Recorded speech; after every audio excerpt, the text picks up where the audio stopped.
It's been affected by terrorism. General, let's talk about countries taking on their own autonomy.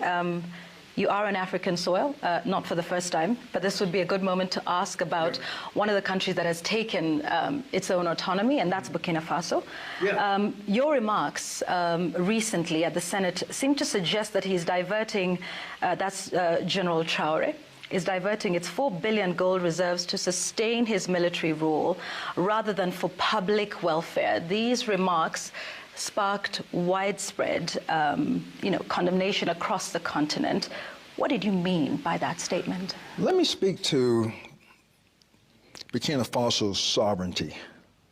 They maintain their sovereignty.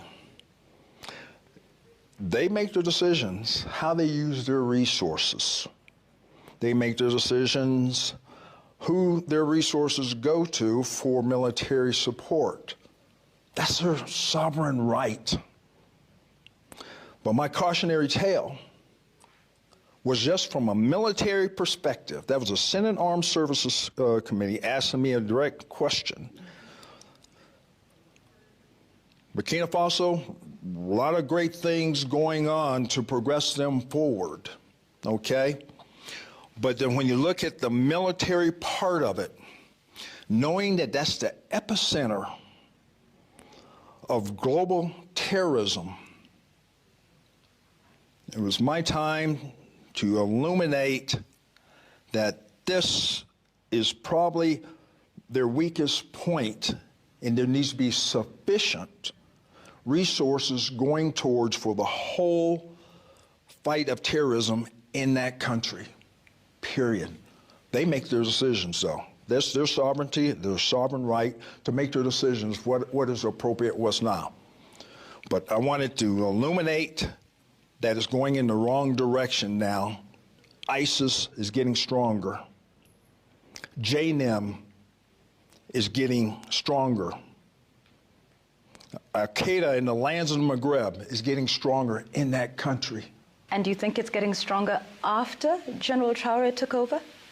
It has. Just look at the numbers of attacks. It really has, since 2022. I've been tracking this since I took command.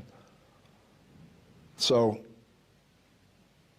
no ill will towards him, but the decisions is their own.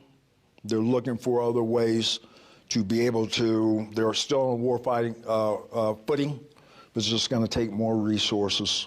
So you stand by that statement? Because there's been pressure on you to walk those statements back. That's my statement. That's my assessment. That is getting worse.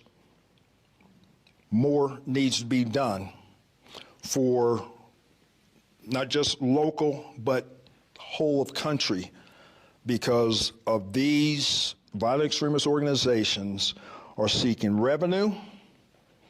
They're seeking resources. They're seeking recruiting from the Burkinabe people. And they're seeking refuge within their country. That threatens their sovereignty. And that